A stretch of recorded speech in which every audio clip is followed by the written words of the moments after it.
بذكر الله تطمئن القلوب. Assalamu alaikum, je suis très heureuse de vous retrouver aujourd'hui pour cette nouvelle vidéo où vous allez voir, nous allons encore, et je dis encore dans le sens positif, voir une magnifique histoire.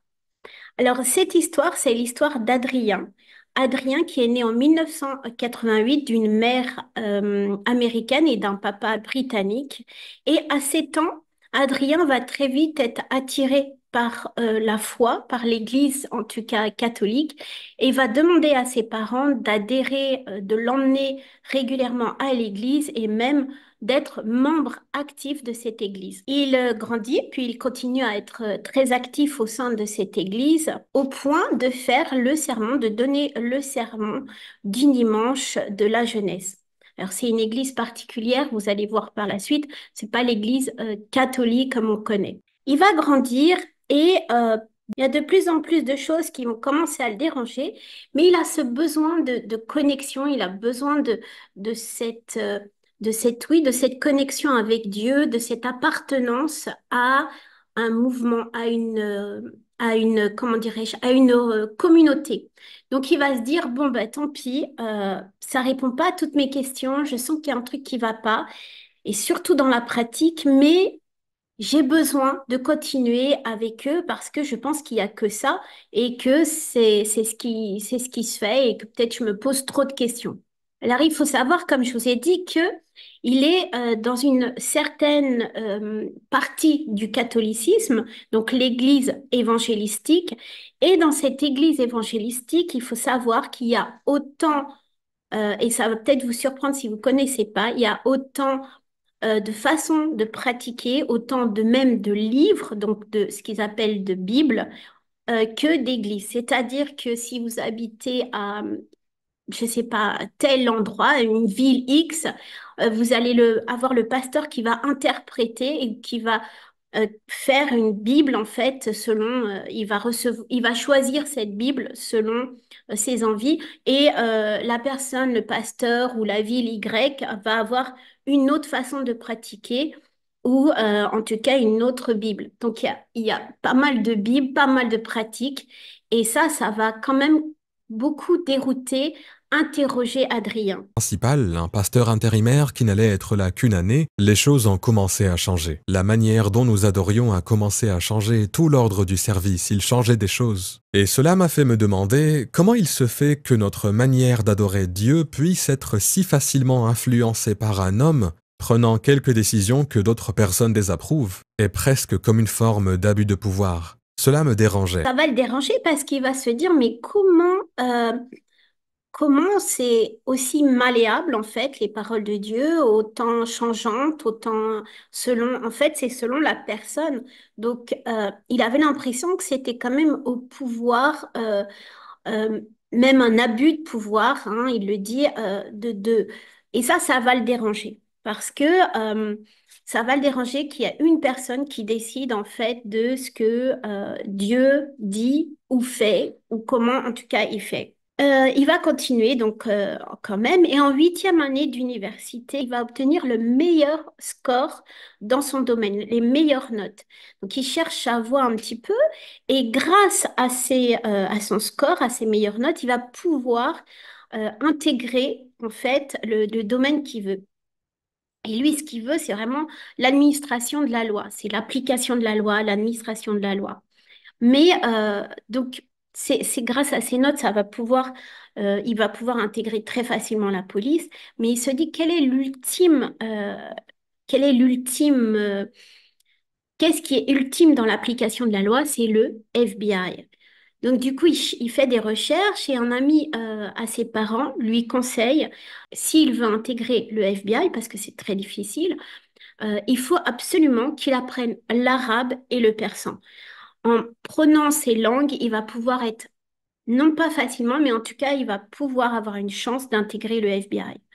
Donc, Adrien, il se dit, OK, c'est mon objectif de vie, c'est ce que je veux, c'est toute, vraiment toute ma vie, c'est mon objectif, le FBI. Donc, je vais apprendre l'arabe. Il commence donc à apprendre l'arabe à l'université de Dartmouth, collège, et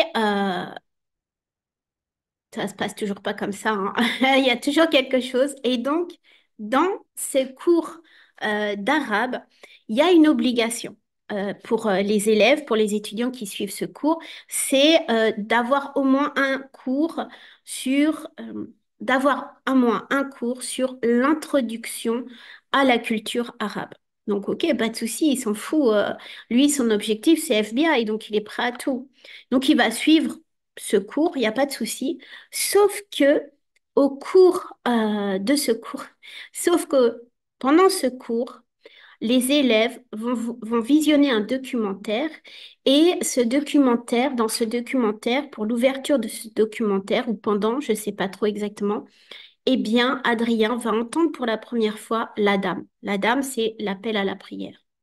Que j'ai entendu l'adhan, l'appel à la prière, pour la première fois de ma vie. Je l'ai entendu plusieurs fois dans cette classe, au cours de ce documentaire. Et je me souviens de marcher à travers le paysage enneigé du New Hampshire et ressentir pendant des jours, peut-être des semaines après, que presque tout autour de moi résonnait l'adhan. Je sentais cet écho à l'intérieur de moi et j'avais l'impression d'être appelé à quelque chose. À partir de là, Adrien va commencer à Saltiti, il va commencer à s'intéresser à l'islam et il va commencer à faire des recherches. Parce que, on l'a compris depuis le départ, il a des questions et il aime apprendre et il aime aussi voir comment ça se passe ailleurs. Donc, il va commencer à s'intéresser. Et en fait, ce qui est marrant, c'est que les questions qu'il cherchait, qui se posaient depuis qu'il était ce petit garçon, eh bien, il va les trouver. Il va trouver toutes les réponses, et ça fait écho à pas mal de vidéos, de témoignages de vidéos. Il va avoir beaucoup de réponses à ces questions et il a le sentiment, en fait, que c'est tout ce qu'il recherchait toute sa vie. Et à partir de ce moment-là, j'ai commencé à m'intéresser à l'islam. Cela a d'abord commencé par un processus de « Eh bien, laissez-moi comprendre ceci » et « Oh, cela a du sens » ou bien cette pratique est quelque chose que j'ai cherché toute ma vie. Donc, rappelez-vous, hein, dans l'église évangélistique, on récupère comme ça des petits bouts d'un peu de partout, on interprète, et il y a beaucoup de pasteurs, en fait, eh bien, qui s'inspirent, on peut dire, de méthodes bouddhistes ou du yoga, ou que ça soit dans la pratique ou dans la parole. Et du coup, pour que vous compreniez un petit peu sa réflexion, Adrien, il va se dire, eh bien, pour devenir meilleur chrétien, pour être meilleur dans mon église, eh bien, je vais apprendre de la religion de l'islam pour intégrer dans mon église et d'être un meilleur chrétien au sein de mon église. Alors je vais faire ça pour devenir un meilleur chrétien. Donc, quand je suis allé pour la première fois dans la salle de l'association des étudiants musulmans, sur le campus de Dartmouth College, et que j'ai pris un petit livret sur la salat qui expliquait en détail comment faire la prière, toutes les conditions nécessaires et tout ce qu'il faut réciter. Je l'ai lu attentivement et j'ai réalisé que c'était ce que j'avais cherché toute ma vie. Donc, il va se procurer un petit livret qui s'appelle le petit livret de la salade, de la prière. Il va se procurer ça et il va commencer à apprendre, à pratiquer. Il va se dire, c'est super, je vais être un meilleur chrétien en intégrant ça. Du coup, il prit direction l'Est et la Kaaba. Et les gens sont un peu curieux, mais ils se disent, tiens, voilà, c'est normal pour eux dans leur église d'intégrer des nouvelles pratiques. Donc, il va petit à petit intégrer de plus en plus des pratiques, de plus en plus que ça soit dans sa foi, que ça soit dans la pratique physique. Et du coup, vous devinez ce qui va se passer. Eh bien, au bout de 2 mois, je vous laisse écouter ce qui va se passer. Je suis retrouvé dans la salle de l'association des étudiants musulmans pour la prière du vendredi pour la 2e fois. Et j'ai assisté à ce service qui était une expérience complètement différente de celle d'aller à l'église en grandissant. C'était comme si tout ce dont j'avais besoin dans un service religieux, le discours s'adressait directement à moi, était complètement pertinent. Je sentais qu'il me connectait à mon Créateur. Et cet aspect où nous nous alignions tous et nous inclinions, puis prosternions, c'était quelque chose que je n'avais jamais vécu auparavant. Et donc, après ce service, je suis assis dans la petite salle de prière sur le campus, et je me suis dit, d'accord, j'ai commencé à intégrer tous ces éléments de l'islam. Ça, c'est mon investissement dans le christianisme. C'est ce avec quoi j'ai grandi et ce que j'ai valorisé dans le christianisme. Et au cours des derniers mois, j'ai intégré cette partie de l'islam et cette autre partie de l'islam et puis cette partie. Et j'étais assis là à regarder et à réfléchir. Je vois que je me suis plus investi dans l'islam que dans le christianisme, donc je suppose que cela fait de moi un musulman. Alors, je suis assis là et je me dis, je suppose que je suis musulman. C'est à ce moment-là que je vais voir l'imam et je lui dis, je veux devenir musulman, je veux prononcer ma shahada. Donc, machallah, il se convertit. C'était un peu le destin. C'était Le véritable disciple du Christ est un musulman. Tu vois? En réalisant que Jésus-Christ, paix sur lui, il était musulman et il appelait à l'islam. Alors, pourquoi dit-il ça? Pourquoi il va parler que le véritable disciple du Christ est musulman? Pourquoi il va dire ça? Eh bien, en fait, parce qu'il prend le mot littéraire, littéralement le mot, la racine du mot musulman, qui veut dire soumis à Dieu. Et donc, quand on prend juste cette racine, quand on la traduit, eh bien, effectivement, tous les prophètes sont soumis à Dieu. Et du coup, tous les prophètes ont été musulmans. Donc, j'ai seulement quitté le christianisme en termes de tribalisme, de m'identifier à une personne ou un groupe en particulier.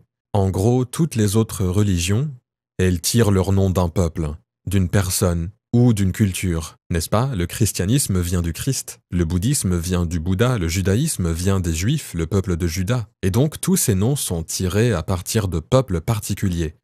Mais ensuite, tu as l'islam qui... C'est un concept et ça appartient à tout le monde. Et ça appartenait à Jésus-Christ, paix sur lui. Et maintenant que j'essayais d'être un meilleur chrétien, un meilleur nom pour moi que chrétien, c'était musulman. D'ailleurs, musulmans et islam proviennent de la même racine, salama, qui veut dire paix et sécurité. Donc, forcément, quand on est soumis à Dieu, on est dans la paix et la sécurité. Et, euh, et ça pose les bases et surtout, ça aide à comprendre qu'il n'y a pas 36 dieux. Comme j'ai vu des fois en commentaire, pourquoi vous divisez parce qu'il y a 36 dieux? Non, il n'y a qu'un seul Dieu et on est tous musulmans. On prend des chemins différents par la suite, par l'éducation, par la culture, par l'environnement, mais on est tous musulmans. Naître, hein, né. Si on veut aller plus loin, les plantes, les animaux sont également musulmans. Donc, Adrien, qui du coup se fait appeler Adam par la suite, en voulant devenir agent du FBI, eh bien, il a découvert l'islam. Alors que c'est un chemin complètement, enfin, personne n'aurait pu prédire ça, mais et beaucoup d'agents, justement, et que ce soit dans la police secrète ou toutes les personnes qui sont amenées, en fait, à vouloir aller dans des parcours où ils doivent s'intéresser, apprendre sur l'islam, finissent par se convertir.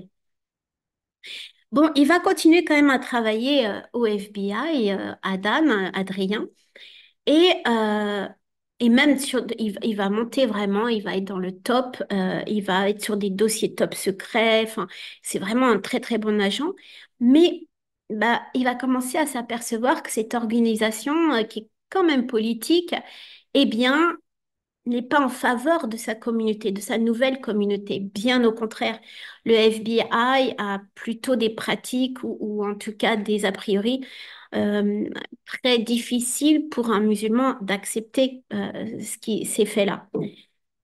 Et pourtant, c'est tout son rêve. Je vous rappelle que Adrien, toute sa vie, ses études, son objectif, c'était d'intégrer le FBI. Et maintenant qu'il est au top et qu'il est super bien reconnu, qu'il est super agent au FBI, eh bien, il commence à se poser des questions. Et en même temps, il a envie de se marier et il a rencontré également une femme musulmane. Et pour ces deux raisons, qu'est-ce qu'il va faire? Il va laisser le FBI. Il va démissionner du FBI. Il a absolument rien derrière. Il a absolument aucune autre activité ou aucun skill. Enfin, il a donné toute sa vie, ses études, etc. au FBI. Eh bien, il va quand même démissionner parce que pour lui, sa religion vient avant et il va être beaucoup plus dans l'aide, dans la transmission, dans la pratique, dans la connaissance de sa religion. Inch'Allah. Être au FBI, c'était ce qui me donnait de la concentration, c'était ce qui me donnait une direction. Ça me donnait un sens de mission et de but dans la vie. Et quand cela m'a été retiré, je me suis retrouvé avec ce sentiment de « D'accord, eh bien, je veux servir la communauté musulmane, je veux augmenter mes connaissances, ce qui, alhamdoulilah, est une bénédiction. Louange à Dieu, j'ai pu obtenir certaines ijazas, certaines autorisations traditionnelles pour enseigner le Coran, la mémorisation du Coran, les bases de la jurisprudence, de la croyance, de la théologie et de la spiritualité islamique, parmi d'autres qualifications. Et donc, j'avais cette mission générale et ce but de servir les musulmans et d'apprendre sur l'islam. À la fin de la journée, j'avais un sentiment de but ultime, et c'est ce que l'islam m'a donné en termes d'adoration de mon Créateur. Quelques années plus tard, il est donc chapelain musulman à Brown et imam dans la communauté de Rhode Island.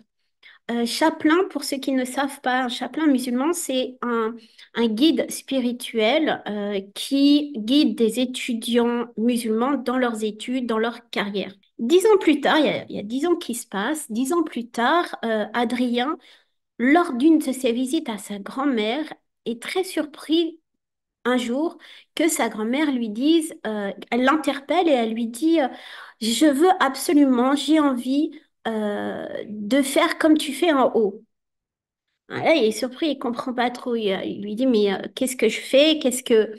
Et en fait, en réfléchissant, il se rappelle que quand il vient chez sa grand-mère, effectivement, il monte à l'étage pour faire sa prière et quand il redescend, eh bien, apparemment, il a une lumière, il a un sourire, etc. Et sa grand-mère veut bénéficier de ça. Donc, elle lui commence à lui poser des questions, elle commence à lui demander pourquoi, comment ça se passe. Et du coup, Adrien, eh bien, va apprendre la prière à sa grand-mère et faire la prière avec sa grand-mère. Et petit à petit, lui enseigner également l'islam. Ah, tu veux dire prier? Et elle a dit oui, oui, ça. Alors j'ai dit d'accord, tu peux prier avec moi. Et donc je l'ai guidée dans la prière. Puis je suis revenu un autre jour et elle m'a dit « Peut-on refaire ce truc où tu montes à l'étage ?» Et j'ai dit « D'accord » et ensuite je lui ai dit « Écoute, est-ce que je peux te parler de l'islam et du prophète Mohammed, paix et bénédiction sur lui ?» Et elle a dit « Oh oui, oui, s'il te plaît » Et donc, c'était une femme si adorable, si bénie. Que Dieu bénisse son âme, je n'ai jamais rencontré une femme aussi douce qu'elle, et donc je lui ai tout expliqué. Et je lui ai parlé de la ilaha illallah à propos de la déclaration de foi, qu'il n'y a pas de divinité en dehors d'Allah et ce que cela signifie et qui est Mohammed, paix et bénédiction sur lui. Et elle était tellement prête à accepter. Alors elle a prononcé sa shahada là, elle a récité la déclaration de foi sur place.